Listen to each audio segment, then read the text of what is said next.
El método de penalización, o también conocido como el método de la gran M, consiste en modificar el problema original para dar lugar a un nuevo problema agregando variables artificiales y que se penaliza mediante un coeficiente M de valores grandes y positivos. A continuación, mis compañeros les explicarán esto con un ejemplo. Aquí vamos a explicar un ejemplo del método de penalización. Tenemos nuestra función objetivo, minimizar z igual a 4x1 más 4x2. Y tenemos tres restricciones.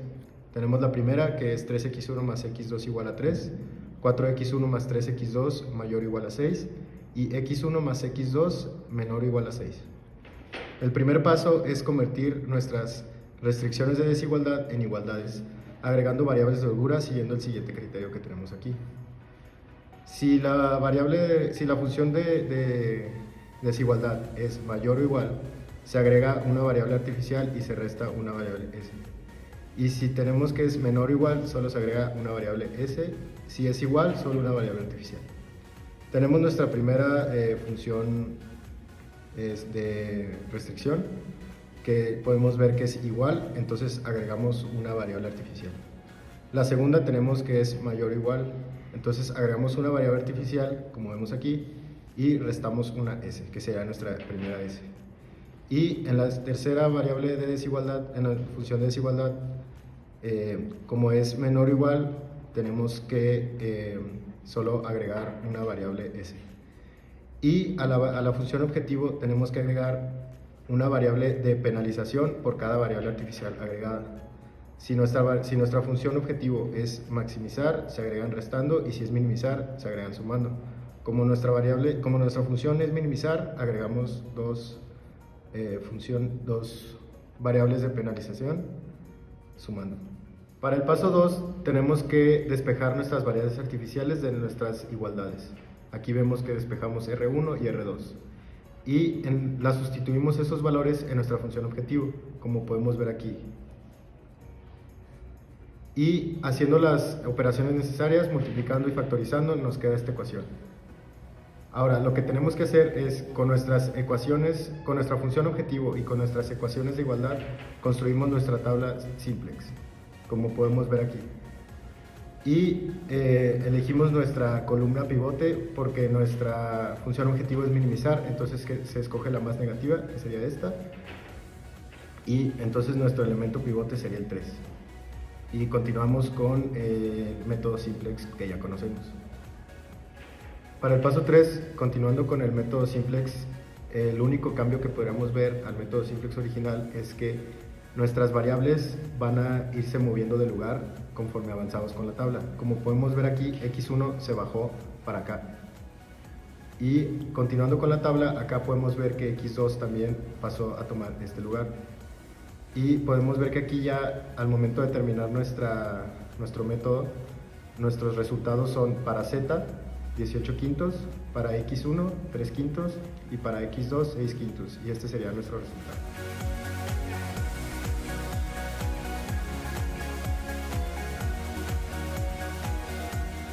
El método de las dos fases es una variante del algoritmo simplex que es usado como alternativa al método de la gran M, donde se evita el uso de la gran constante M para las variables artificiales. Y esto consiste en dos fases. Fase 1, la cual consiste en minimizar la suma de las variables artificiales del modelo, y la fase 2, en la cual, con base en la tabla de la fase 1, se eliminan las restricciones de las variables artificiales y se reemplaza la función objetivo por la función objetivo original y se resuelve a partir de la resultante, con el método simplex tradicional.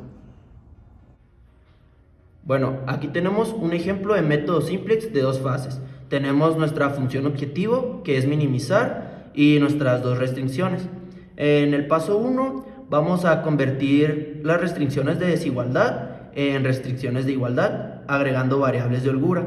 En este paso no nos da una solución factible, entonces para ello agregamos dos variables artificiales no negativas que llamaremos x6 y x7, que nos permitirá tener una solución básica factible inicial. Bueno, para nuestro paso 3 vamos a construir nuestra tabla inicial. Para utilizar x6 y x7 como variables básicas necesitamos llevar sus costos reducidos a 0.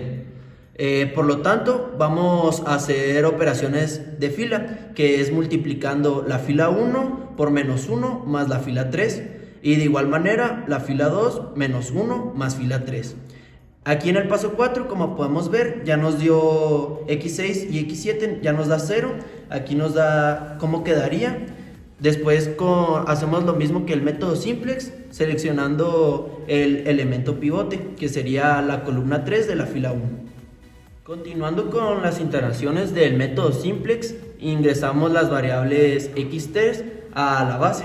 Este era nuestro elemento pivote, entonces una vez hecho el método simplex, pues ya nos queda así.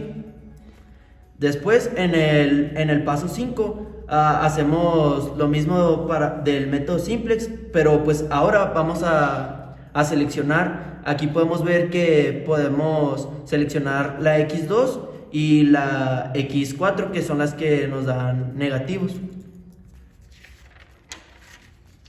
Para el paso 6, ya después del método de integración del método simplex, ya nos queda así. Ya podemos ver que la x1 nos da 1, 0, 0, x2, 0, 1, 0. Entonces para el paso 7 eliminamos las variables de holgura artificiales, que en este caso eran x6 y x7, y ya nos queda como aparece en el paso 7. Finalmente, en el paso 8 se logra conservar la estructura de variables básicas para las variables x1 y x2, y las variables no básicas no tienen costos reducidos mayores o iguales a 0. En consecuencia, estamos frente a la solución óptima del problema, con x1 igual a 1/4 y x2 igual a 1/2.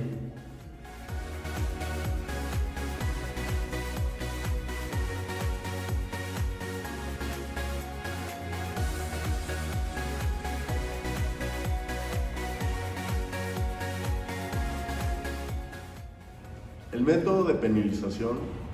El método de penalización.